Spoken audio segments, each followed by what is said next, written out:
Welcome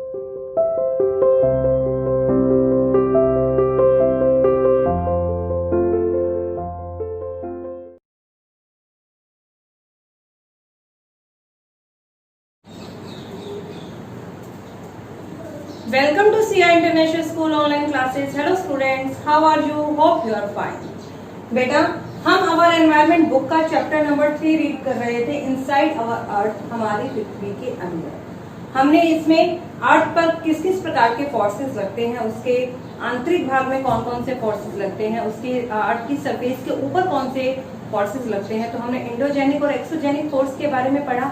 इसके साथ साथ हमने अर्थक्वेक के बारे में बात की कि पृथ्वी पर अर्थक्वेक किस तरीके से आते हैं, और जो एक वोल्केनो है, वोल्केनो क्या होता है। ठीक है, हमने वोल्केनो का डायग्राम बनाकर उसके बारे में बात की कि वोल्केनो क्या है। अर्थ की क्रस्ट के अंदर एक ओपनिंग, एक खुला पार्ट है जिसमें से मोल्टन मटेरियल बाहर निकलते हैं। अर्थक्वेक से हम किस प्रकार बच सकते हैं, हम लोगों में किस किस प्रकार की जागरूकता को फैला सकते हैं, हमने इसके बारे में भी बात की थी। और कल हम बात कर रहे थे लैंडस्केप के बारे में कि कौन कौन से मेजर लैंडफॉर्म्स हैं और नदियों के द्वारा कौन कौन से लैंडफॉर्म्स का निर्माण होता है, जैसे कि मेंडस बनते हैं, ऑक्सबो लेक बनती है, फ्लड प्लेन बनते हैं। हमने कल इनके बारे में बात की थी। आज हम बात करेंगे work of a sea waves. किसकी बात करेंगे आज हम? वर्क ऑफ सी वेव्स, समुद्र की तरंगों के द्वारा, समुद्र की तरंगों का कार्य। तो बेटे देखिए, जब समुद्र में कोई चट्टान होती है, मान लीजिए ये कोई चट्टान है, और समुद्र की तरंगे जो हैं, जो सी वेव्स है, लगातार इसको हिट करती हैं, तो क्या होते हैं, इसमें क्रैक्स पड़ जाते हैं।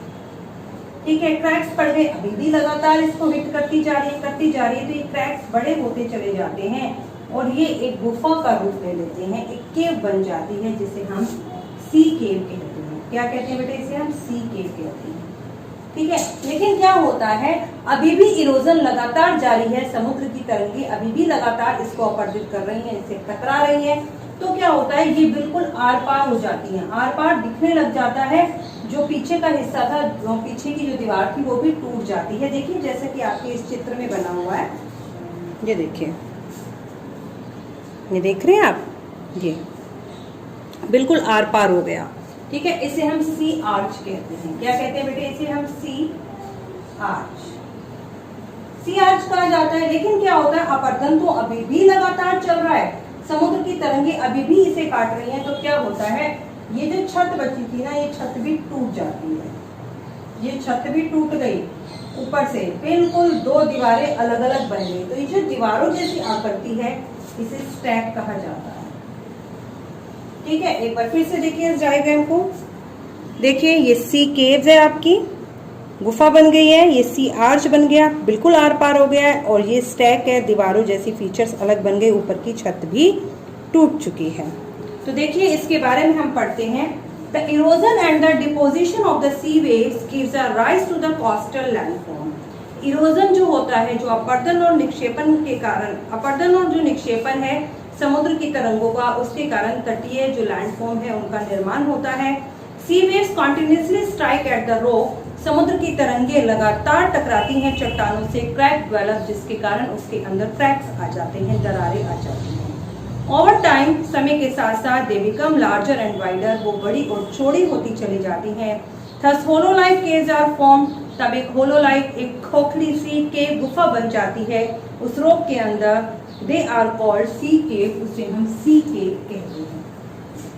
ठीक है, as these cavities become bigger and bigger, धीरे धीरे ये कैविटी, ये जो दरार थी, और भी बड़ी होती चली जाती है। और only the roof are remain, सिर्फ roof, only the roof of the cave remain, सिर्फ रूफ ही बचती है, सिर्फ छत ही बचती है, वो आर पार हो जाती है बिल्कुल, उसे हम सी आर्च कहते हैं। Further erosion break the roof, लेकिन लगातार इरोजन से वो रूफ भी टूट जाती है। And only walls are left, और सिर्फ वॉल्स ही बचती हैं। These walls like feature are called stack, इस वॉल वाले फीचर को हम स्टैक कहते हैं। आपने देखा, ये अलग अलग दीवारें बनकर बन गई, ऊपर की छत भी टूट गई लगातार इरोजन के कारण।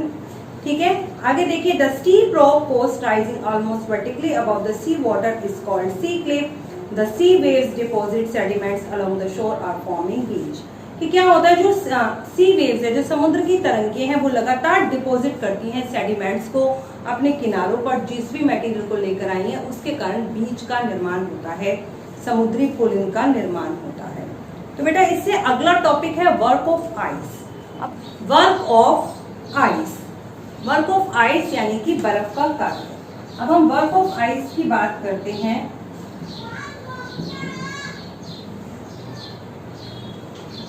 वर्क ऑफ आइस यानी कि जो बर्फ की नदी है, जो ग्लेशियर्स है ना, हम उनकी बात करते हैं। Glaciers are river of ice. Glaciers क्या है? रिवर ऑफ आइस, बर्फ की नदियां।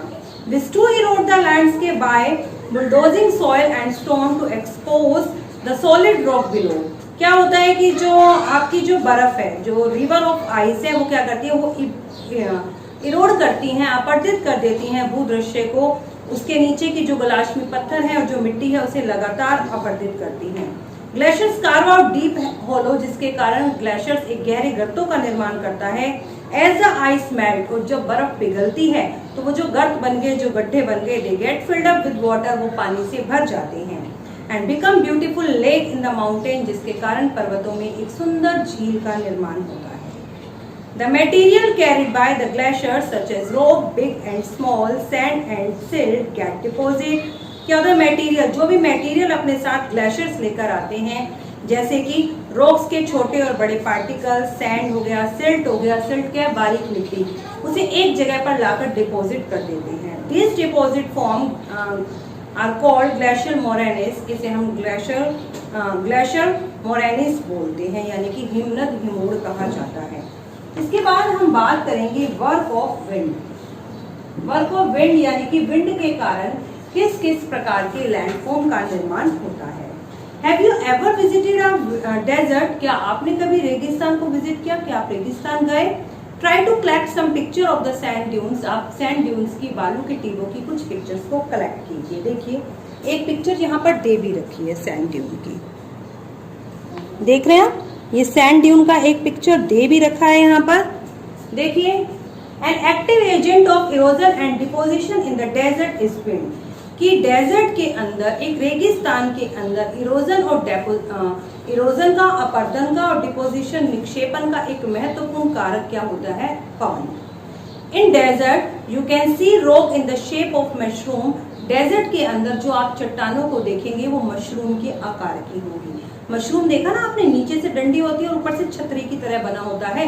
हिंदी में इसे हम छत्रक शैल भी कहते हैं, कॉमनली कॉल्ड मशरूम रॉक। इस प्रकार की रॉक्स को हम मशरूम रॉक्स कहते हैं। Winds Erode the lower section of the rock. जो पवने हैं वो चट्टान के नीचे के भाग को ज्यादा काटती हैं, अब more than the upper part, उसके अपर पार्ट की बजाय। Therefore such rock have narrower base and the wider top, जिसके कारण कुछ चट्टानों का जो बेस है वो नैरो हो जाता है, संकीर्ण, संकरा हो जाता है, और जो उसका टॉप है वो वाइडर हो जाता है।